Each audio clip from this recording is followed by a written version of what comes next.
নমস্কাৰ আপোনালোক সকলোকে পুনৰবাৰ টিকে মাইণ্ডৰ অন্য এটা ৰাতিপুৱাৰ ধামাকাদাৰ খবৰলৈ স্বাগতম জনাইছোঁ। অন্য দিনাৰ দৰে আজিও আপোনালোকৰ বাবে দিনটোৰ কেইবাটাও গুৰুত্বপূৰ্ণ খবৰ লৈ আহিছোঁ। ভিডিঅ'টো প্ৰথমৰ পৰা শেষলৈকে চাই থাকিব। আৰু আজি খবৰকেইটা আৰম্ভ কৰাৰ আগতেই আপোনালোক সকলোকে সৰুকৈ এটা ৰিকুৱেষ্ট, যদি খবৰকেইটা চাই ভাল লাগে লাইক এটা কৰিবলৈ কিন্তু নাপাহৰিব। আগবাঢ়িছোঁ আজিৰ প্ৰথমটো খবৰ ফালে। প্ৰথম খবৰটো ওলাইছে আমাৰ সকলোৰে মৰমৰ প্ৰয়াত জুবিন দাৰ ওপৰত। আজিৰ প্ৰথম খবৰটো ওলাই পৰিছে। জুবিন দা আমাৰ মাজৰ পৰা যোৱাগে প্ৰায় 25 দিন সম্পূৰ্ণ হৈ গৈছে, কিন্তু এতিয়ালৈকে জুবিন দাই উচিত ন্যায় পোৱা নাই। ইনফেক্ট এতিয়ালৈকে জুবিন দাৰ প্ৰকৃততে হত্যা কৰা হৈছিলে নে তেখেতৰ স্বাভাৱিক মৃত্যু আছিলে, সেই সম্পৰ্কত এতিয়ালৈকে অসম চৰকাৰে বা অসম চৰকাৰৰ SIT টিমে তথ্য যুগুত কৰিব পৰা নাই, যাক লৈ এতিয়া শংকিত হৈ পৰিছে গৰিমা গাৰ্গৰ লগতে একাংশ জনতা। জুবিন অনুৰাগী এতিয়া শংকিত হৈ পৰিছে যে জুবিন দাই প্ৰকৃততে ন্যায় লাভ কৰিব নে নকৰিব, যাৰ কাৰণে নেকি এতিয়া ডিজিটেল মাধ্যমত এক প্ৰকাৰ প্ৰতিবাদ সাব্যস্ত কৰিব লগা হৈছে। কাৰণ ৰাজপথলৈ যদি ওলাই আহে চৰকাৰে আপোনালোকৰ ওপৰত বিভিন্ন ধৰণৰ দোষাৰোপ কৰি জেলত ভৰাই থব, যেনেকৈ নেকি ভিক্টৰ দাসক এতিয়ালৈকে ভৰাই থোৱা হৈছে ভিক্টৰ দাসৰ ওপৰত বিভিন্ন ধৰণৰ গোচৰ আৰোপ কৰি। তো সেইকাৰণে এতিয়া ভয় হৈ গৈছে যে ৰাজপথলৈ ওলাই আহি যদি আমি প্ৰতিবাদ সাব্যস্ত কৰোঁ আমাকো ভিক্টৰ দাসৰ নিচিনাকৈ জেলত ভৰাই থব। আৰু সেইবাবে এতিয়া মানুহে ডিজিটেলি আন্দোলন কৰিছে, প্ৰতিবাদ সাব্যস্ত কৰিছে, যাৰ কাৰণে নেকি এতিয়া গৰিমা বয়েও #we need Zubeen Garg justice within 10 days এনেধৰণৰ হেছটেগ পোষ্ট কৰিব লগা হৈছে, যাতে চৰকাৰৰ নজৰত আহে, সকলোৱে যাতে এই হেছটেগটো ট্ৰেণ্ড কৰায় আৰু জুবিন দাক যিমান পাৰে সোনকালে যাতে ন্যায় দিয়াৰ ক্ষেত্ৰত চৰকাৰে কাম কৰে। তো তাৰ কাৰণে এনেধৰণৰ ডিজিটেল প্ৰতিবাদ কৰিবলৈ বাধ্য হৈ পৰিছে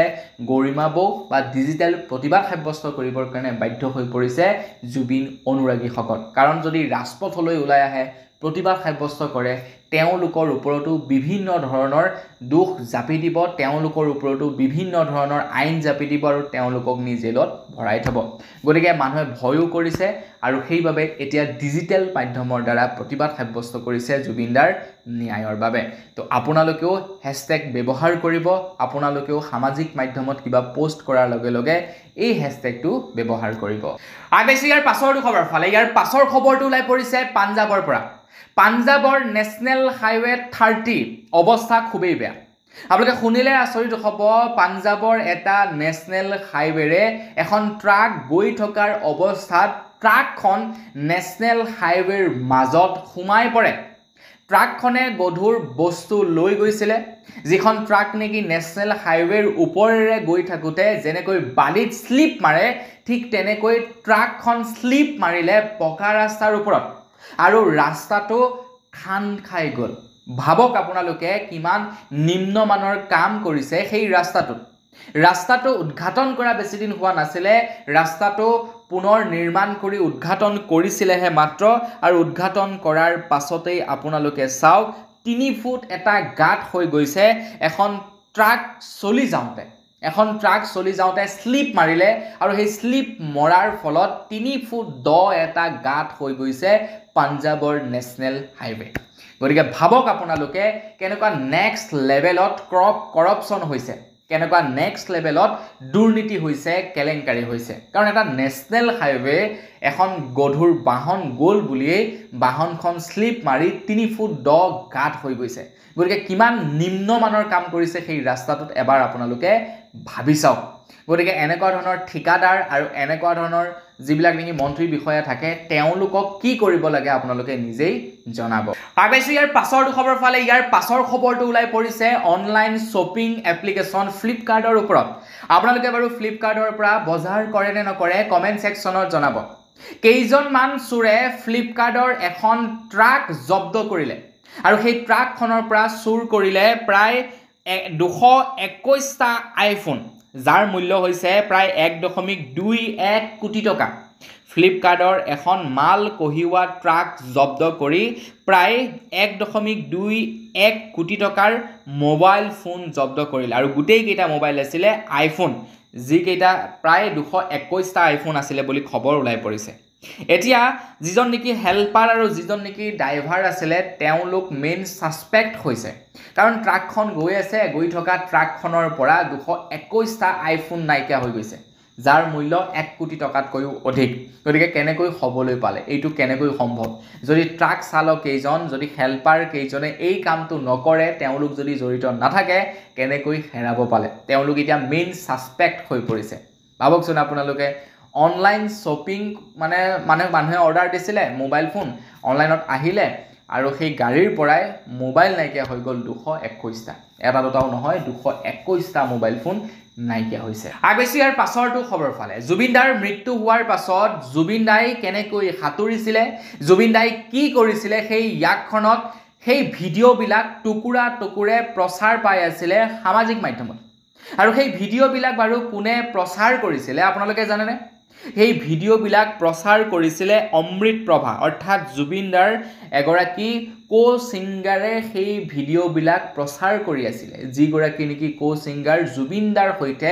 গান পৰিবেশন কৰিবৰ কাৰণে সিংগাপুৰলৈ গৈছিলে আৰু তেখেতে টুকুৰা টুকুৰে ভিডিঅ'বিলাক সামাজিক মাধ্যমত প্ৰচাৰ কৰি আছিল তেখেতৰ ওচৰত যেটো শেষৰ ভিডিঅ' আছিল যেটো ভিডিঅ'ত নেকি জুবিন দাৰ মৃত্যু হৈছিল সেই ভিডিঅ'টো আছিল কিন্তু সিদ্ধাৰ্থ শৰ্মাই কোৱা অনুসৰি সেই ভিডিঅ'টো অমৃত প্ৰভাই ডিলিট কৰি পেলাইছিল সেই ভিডিঅ'টো সামাজিক মাধ্যমত এৰা নাছিল কিন্তু এতিয়া এসআইটিৰ আইটি টিমে সেই ভিডিঅ'টো উদ্ধাৰ কৰিছে কাৰণ সেই ভিডিঅ'টো তেখেতৰ মোবাইলৰ পৰাহে ডিলিট কৰিছিল মোবাইলৰ পৰা কিবা এটা বস্তু ডিলিট কৰিলেও সেই বস্তুটো সম্পূৰ্ণৰূপে ডিলিট হৈ নাযায় জাস্ট আমি সেই বস্তুটো নেদেখাহে হওঁ সেই বস্তুটো মোবাইলৰ মেমৰিত ষ্ট'ৰ হৈয়ে থাকে আৰু সেই ভিডিঅ'টো ইতিমধ্যে এসআইটিৰ আইটি টিমে ৰিকভাৰ কৰিছে আৰু সেই ভিডিঅ'টোতে গোটেই সমস্ত ৰিপৰ্টছ লুকাই আছে জুবিন দা অৰিজিনেলি হত্যা হৈছিল নে জুবিন দাৰ জেনুইন মৃত্যু হৈছিল এই গোটেইবিলাক কাহিনী এতিয়া লুকাই আছে সেই ভিডিঅ'টোতে আৰু সেই ভিডিঅ'টো ইতিমধ্যে উদ্ধাৰ কৰিবলৈ সক্ষম হৈছে এসআইটিৰ আইটি টিমে গতিকে দেখা যাওক সেই ভিডিঅ'টোত একচুৱেলি আছিলেনো কি এই সম্পৰ্কত আমি অনাগত সময়ত গম পাম মোৰ মতে সেই ভিডিঅ'টো পাব্লিক কৰি দিব লাগে এসআইটিৰ টিমে তো অমৃত প্ৰভাক জেৰা কৰিলে জেৰা কৰাত অমৃত প্ৰভাই গোটেইবিলাক কথা খুলি ক'লে আৰু তাৰ পাছত সেই ভিডিঅ'টো উদ্ধাৰ কৰিবলৈ সক্ষম হৈছে আগবাইছো ইয়াৰ পাছৰটো খবৰ ফালে আজিৰ পৰা 2 মাহ পূৰ্বে এটা ৰাস্তা ইনগ্ৰেচন কৰিছিল মানে ৰাস্তা শুভাৰম্ভণি কৰিছিল ফিটা কাটিছিল আৰু 2 মাহ সম্পূৰ্ণ হোৱাৰ পাছতেই সেই ৰাস্তাটোৰ অৱস্থা একেবাৰে বেয়া হৈ পৰিছে আৰু সেইটো হৈছে আমাৰ ভাৰতৰ নেশনেল হাইৱে 19 নেশনেল হাইৱেটো 2 মাহ পূৰ্বে ইনগ্ৰেচন কৰিছিল আৰু সেই হাইৱেটোৰ অৱস্থা বৰ্তমান সময়ত একেবাৰে বেয়া ভিডিঅ' আপোনালোকে এয়া স্ক্ৰীনত চাই লওক এই অৱস্থা হৈছে 2 মাহ পূৰ্বে মুকলি কৰা নেশনেল হাইৱে 19 এই ৰাস্তাটো আগ্ৰা টু কলকাতাৰ লৈকে যায় নেশনেল হাইৱে 19 আগ্ৰা টু কলকাতাৰ লৈকে যায় যিটোৰ নেকি সৰ্বমুঠ দৈৰ্ঘ্যতা হৈছিল প্ৰায় 1323 কিলোমিটাৰ আৰু এই ৰাস্তাটোৰে কেইবাখনো ষ্টেট ক্ৰছ কৰে যেনে উত্তৰ প্ৰদেশ বিহাৰ ঝাৰখণ্ড আৰু ৱেষ্ট বেংগল এই গোটেই কেইখন ষ্টেট কভাৰ কৰে এই ৰাস্তাটোৱে আৰু এই ৰাস্তাটো মুকলি কৰা 2 মাহ সম্পূৰ্ণ হৈছিল আৰু তেনে অৱস্থাতে আপোনালোকে চাওক কি হৈ গ'ল খহি গুচি গ'ল মাজতে সোমাই গ'ল এই নেক্সট লেভেলত মানে কেনেকুৱা পৰ্যায়ত আমাৰ ভাৰতত বৰ্তমান সময়ত কৰাপচন হৈছে আপোনালোকে এবাৰ নিজেই ভাবি চাওক আগেছি ইয়াৰ পাছৰটো খবৰ ফালে এইখিনিতে এটা বিৰাটেই ভাল খবৰ ওলাই পৰিছে যিসকলকে নেকি প্ৰত্যেক মাহে 2 পৰা 3 লাখ টকা ঘৰতে বহি উপাৰ্জন কৰিম বুলি ভাবে তেওঁলোকৰ কাৰণে এটা খুব সোনকালে ভাল খবৰ আনিব কেন্দ্ৰ চৰকাৰৰ ফালৰ পৰা খুব সোনকালে আপোনালোকৰ বাবে এটা অপৰচুনিটি আগবঢ়াব আপোনালোকে মিনি তেল ডিপু স্থাপন কৰিব পাৰিব আপোনালোকক এইটো এটা ফেচিলিটি আগবঢ়াব খুব সোনকালে আৰু এই পদ্ধতিটো বাৰু কিয় কৰিছে জানেনে কাৰণ আমাৰ ভাৰতবৰ্ষত এতিয়া ইলেক্ট্ৰনিক বাহন প্ৰচাৰ কৰাৰ ক্ষেত্ৰত চৰকাৰে গুৰুত্ব আৰোপ কৰিছে যাতে মানুহে পেট্ৰল আৰু ডিজেলৰ পৰা ইলেক্ট্ৰনিকলৈ যাতে সুইফট হয় তাৰ ওপৰত এতিয়া গুৰুত্ব আৰোপ কৰিছে চৰকাৰে কিন্তু মানুহবিলাকে এতিয়ালৈকে লোৱা নাই কিয় বাৰু জানেনে কাৰণ আমাৰ ভাৰতবৰ্ষত পৰ্যাপ্ত পৰিমাণৰ চাৰ্জিং ষ্টেচন নাই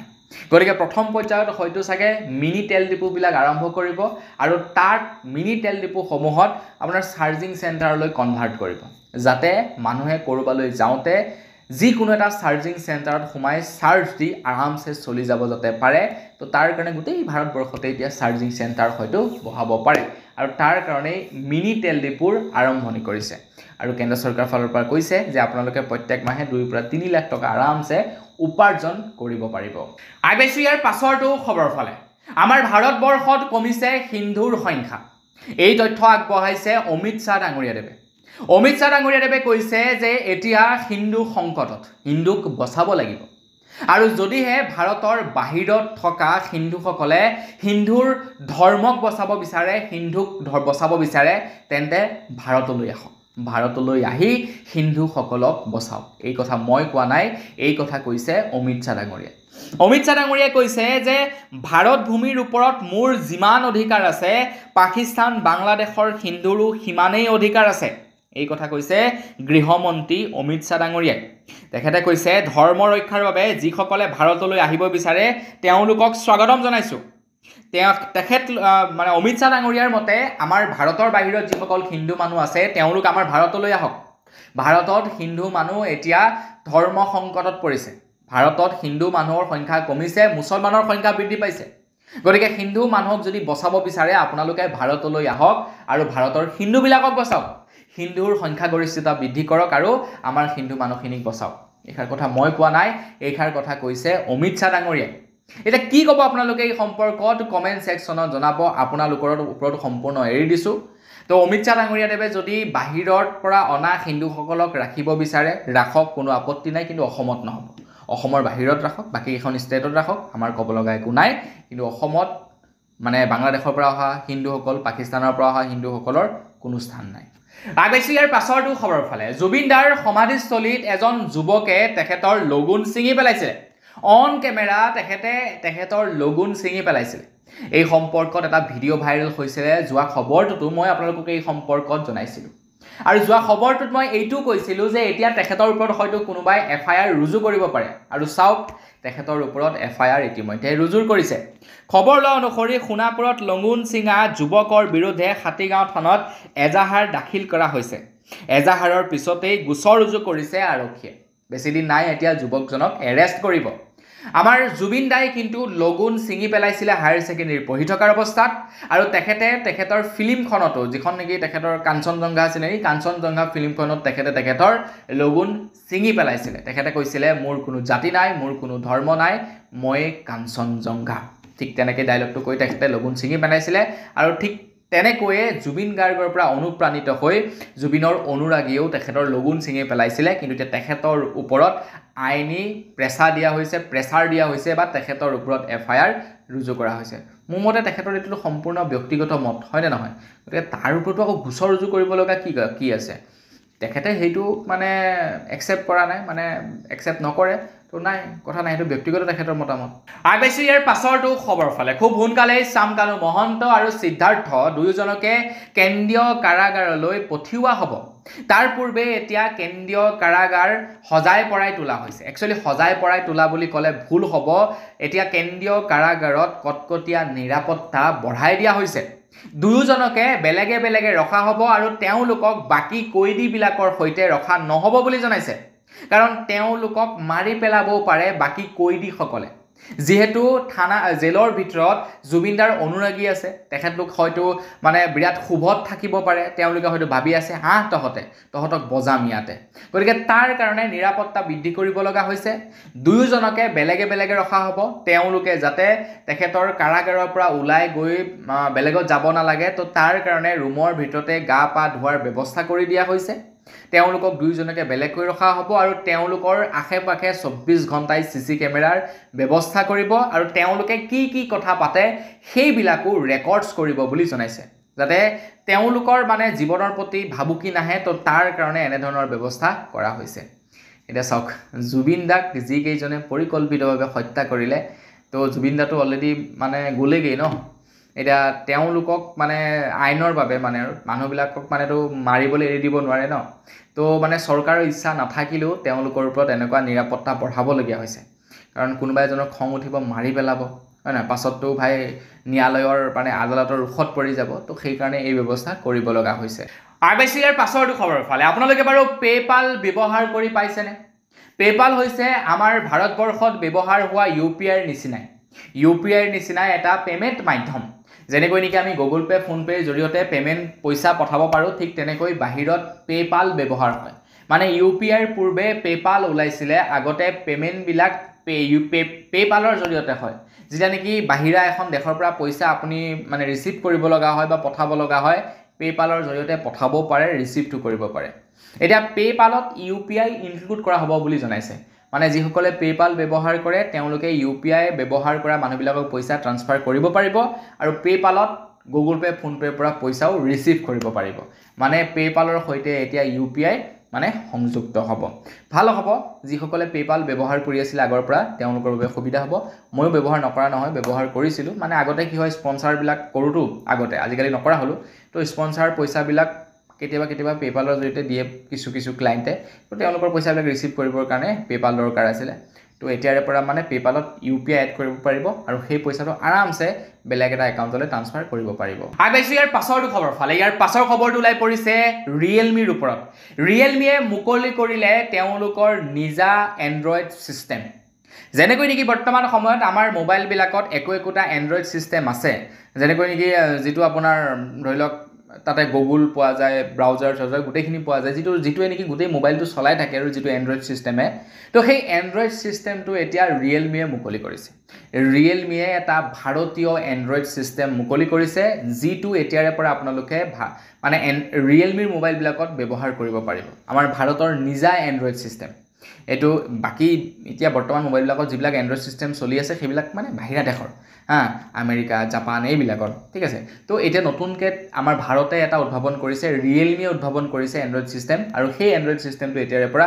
অনাগত ৰিয়েলমি সিৰিজ বিলাকত আপোনালোকে লাভ কৰিব RBCৰ পাছৰটো খবৰ ফালে খবৰলৈ পৰিছে সিদ্ধাৰ্থ শৰ্মাৰ 5 কোটি টকীয়া বটলিং কোম্পানী এতিয়া জব্দ কৰিছে বুলি খবৰলৈ পৰিছে SITৰ দলে এতিয়া 5 কোটি টকা ব্যয় সাপেক্ষে গঢ়ি তোলা বটলিং কোম্পানী সিদ্ধাৰ্থ শৰ্মাৰ বটলিং কোম্পানী সিল কৰি দিছে যেহেতু সেই টকাসমূহ জুবিনদাৰে আছিল মোৰ মতে সেই বটলিং কোম্পানী গৰিমা গাৰ্গৰ নামত কৰি দিব লাগে কোনে কি কব কি নকব সেইবিলাক গুলি মাৰো মোৰ মতে চৰকাৰে এটো পদক্ষেপ ল'ব লাগে যদিহে জুবিনদাৰ ধন সম্পত্তি কেলেংকাৰী কৰি তেখেতে সেই বস্তুটো গড় লৈ তুলিছে তেনেহলে সেই বস্তুবিলাক ডাইৰেক্টলি গৰিমা বুৰ নামত ট্ৰান্সফাৰ কৰি দিব লাগে RBCৰ পাছৰটো খবৰ ফালে এজন ব্যক্তিয়ে বৰ আচৰিত কাণ্ড কৰিলে এজন এক্স আৰ্মিয়ে এটা আচৰিত কাণ্ড সংঘটিত কৰিলে এজন এক্স আৰ্মিয়ে নিজকে মৃত বুলি ঘোষণা কৰি তেখেতে ৰং চালে যে তেখেতৰ মৃত্যুৰ সময়ত তেখেতৰ ওচৰত কিমান মানুহ আহে তেখেতৰ মৃত্যুৰ সময়ত ওচৰে পাজৰে থকা মানুহবিলাকৰ মনোভাৱ কেনেকুৱা হয় কোনে কান্দে কোনে নাকান্দে কোন আহে কোনে কি কয় তেখেতৰ বিষয়ে সেই বস্তুটো জানিবৰ কাৰণে তেখেতে নিজকে মৃত বুলি ঘোষণা কৰিলে মানে ঘোষণানো কি আৰু তেখেতে মানে হেইটো এক্টিং কৰিলে তেখেতে মৰি যোৱাৰ এক্টিং কৰিলে আৰু তাৰ পাছত মানে ৰং চালে যে তেখেতৰ ওচৰত আহি কোনে কি কয় কোনে কি নকয় চাওকচোন বাৰু মানুহ মানে ইমান মানে সাংঘাতিক থাকে নে মানে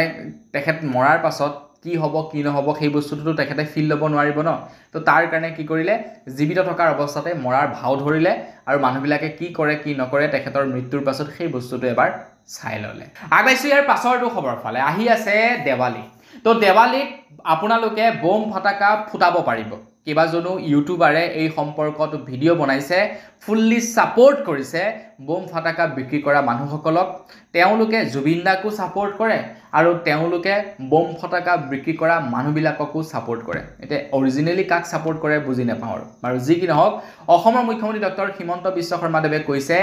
যে দল সংগঠন বিলাকে ফটোৱা জাৰি কৰিলে নহব বম ফটাকা ফুটিবই যেতিয়ালৈকে বিজেপি চৰকাৰ আছে তেতিয়ালৈকে কোনো দল সংগঠনৰ ফটোৱা জাৰিত এনে ধৰণৰ এটা উৎসৱ ৰখি নাযায় বুলি অসমৰ মুখ্যমন্ত্ৰী ডক্টৰ হিমন্ত বিশ্ব শৰ্মাদেৱে ঘোষণা কৰিছিলে মানে বম ফটাকা আপোনালোকক ওপেনলি ফুটাবলৈ কৈছিলে এতিয়া কিয়নো ফুটাব লাগে কওকচোন বাৰু এবছৰহে পোহৰৰ উৎসৱহে এইটো এটা তো আপোনালোকে প্ৰাকৃতিক পদ্ধতিৰে চাকি বন্তি জ্বলাওক পোহৰৰ উৎসৱ পোহৰাৰে আপোনালোকে পোহৰাই তুলক তো তাতে আকৌ বম ফটাকা ফুটোৱাৰ কি কথাটো থাকিলে হয়নে নহয় এতিয়ালৈকে জুবিনদাই ন্যায় পোৱা নাই গতিকে মুখ্যমন্ত্ৰী ডাঙৰীয়াই সেইটো ক'বহে লাগিছিলে যে আপোনালোকে এই বছৰ এটলিষ্ট বম ফটকা নুফুটাব, আপোনালোকে শান্তি প্ৰক্ৰিয়াৰ দ্বাৰা সুন্দৰকৈ আপোনালোকে চাকি বন্তি জ্বলাই উদযাপন কৰক। এতিয়া যদি বিহু হ'লহেঁতেন কৰিলেহেঁতেন, এইবাৰ মানে বিহু পাতিবলৈ নহ'ব, বিহু সম্পূৰ্ণৰূপে বাতিল, এনেধৰণৰ ঘোষণা কৰি দিলেহেঁতেন, হয় নে নহয় কওকচোন বাৰু আপোনালোকে। বাৰু যি কি নহওক, এতিয়া সদৌ অসম জুবিন গাৰ্গ ফেন ক্লাবৰ তৰফৰ পৰা এইটো অনুৰোধ জনাইছে প্ৰত্যেককে যে আপোনালোকে পৰাপক্ষত এইবাৰ বম ফটকা নুফুটাব, আপোনালোকে পৰাপক্ষত এইবাৰ হাঁহি ধেমালি কৰি এইবাৰ দেৱালী উদযাপন নকৰিব, আপোনালোকে চাকি বন্তি জ্বলাই এইবাৰ দেৱালী উদযাপন কৰক, আপোনালোকে বম ফটকা ফুটাব নালাগে। আৰু হয়, ইমান বছৰৰ পৰা বিজনেছ কৰি আহিছে, আৰে ভাই এইবাৰ বিজনেছ নকৰিলে তাতে নমৰহ, ইমান একেবাৰে ততে হেৰি নহ'বিচোন, স্বাৰ্থপৰ। আগবাইছোঁ ইয়াৰ পাছৰটো খবৰ ফালে। ইয়াৰ পাছৰ খবৰটো ওলাইছে জুবিনদাৰ সমাধিস্থলৰ ওপৰত। তো জুবিনদাৰ সমাধিস্থলী কেনে হ'ব, ইয়াৰ এতিয়া লুকছ ফাইনেলাইজ কৰা হৈছে, মানে জুবিনদাৰ সমাধিৰ ক্ষেত্ৰতো কেনেকুৱা ধৰণৰ হ'ব সেই ডিজাইন এতিয়া ফাইনেল কৰা হৈছে। তো জুবিনদাৰ সমাধি ক্ষেত্ৰৰ লুকছটো ঠিক এনেধৰণৰ হ'ব, ফাইনেল কৰা হৈছে। তো জুবিনদাৰ মেমৰিয়েল মমেণ্টটো ডিজাইন কৰা হৈ গ'ল, ঠিক এনেকুৱা ধৰণৰ হ'ব বুলি এতিয়া খবৰ ওলাই পৰিছে। তো অলপমান কিবা স্পেচিয়েল হ'ব লাগিছিলে মোৰ মতে জুবিনদাৰ সেই সমাধি ক্ষেত্ৰতো কিবা এটা কৰিব লাগে, চৰকাৰে ভাবিব লাগে। মোৰ মতে এটা কাম কৰিব লাগে, সমাধি ক্ষেত্ৰৰ চাৰিওফালে মানে আশে পাশে আপোনাৰ হেৰি কৰি দিব লাগে, এটা মিউজিয়াম বনাই দিব লাগে, জুবিনদাৰ গোটেই বস্তুবিলাক সংৰক্ষণ কৰিব পৰাকৈ, যাতে মানুহবিলাকে আহি চাব পাৰে। মিউজিয়ামটোও চালে, সমাধি ক্ষেত্ৰও চালে, মানে চব যাতে হৈ যায় আৰু তেনেকুৱা কৰিব লাগে। আগবাইছোঁ ইয়াৰ পাছৰ খবৰ কেইটাৰ ফালে। একেলগতে কেইবাটাও খবৰ আপোনালোকৰ বাবে ওলাইছে, কেইবাটাও ভাল খবৰ ওলাইছে আপোনালোক সকলোৰে বাবে, গোটেইকেইটা এইখিনিতে জনাই থৈ যাওঁ। খবৰ ওলাইছে ডিচেম্বৰ মাহত বিতৰণ কৰা হ'ব মুখ্যমন্ত্ৰী আত্মনিৰ্ভৰ আঁচনিৰ প্ৰথমটো কিস্তি। আপোনালোকে বাৰু আবেদন কৰিছিলে নাই কৰা কমেণ্ট ছেকশ্যনত জনাব। মুখ্যমন্ত্ৰী আত্মনিৰ্ভৰ সেই যে 2 লাখ টকাকৈ দিব বুলি কৈছিলে, তাৰে 1 লাখ টকা ঘূৰাব লাগিব, 1 লাখ টকা ঘূৰাব নালাগে। তো সেই আঁচনিৰ বাবে আপোনালোকে আবেদন কৰিছিলে নাই কৰা কমেণ্ট ছেকশ্যনত জনাব।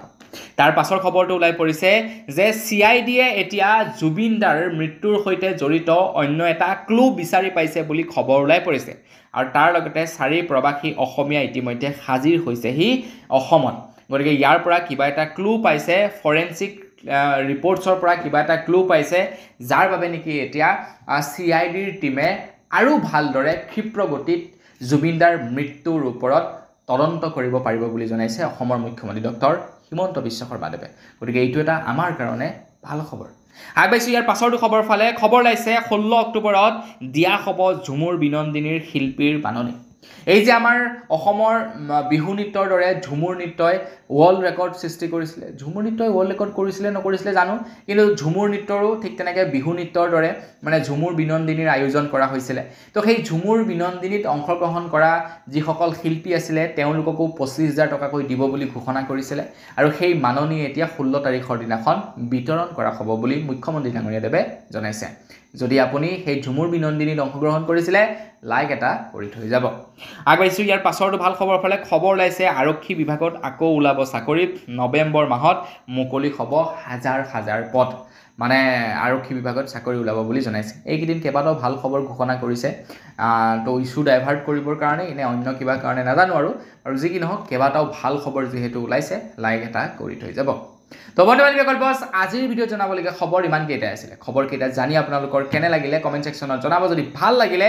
লাইক এটা কৰিব, চেনেলটো ছাবস্ক্ৰাইব কৰা নাই ছাবস্ক্ৰাইবটো কৰি ল'ব। পুনৰ লগ পোৱাৰ পাছত বিদায় মাগিছোঁ। ধন্যবাদ। জয় অসম।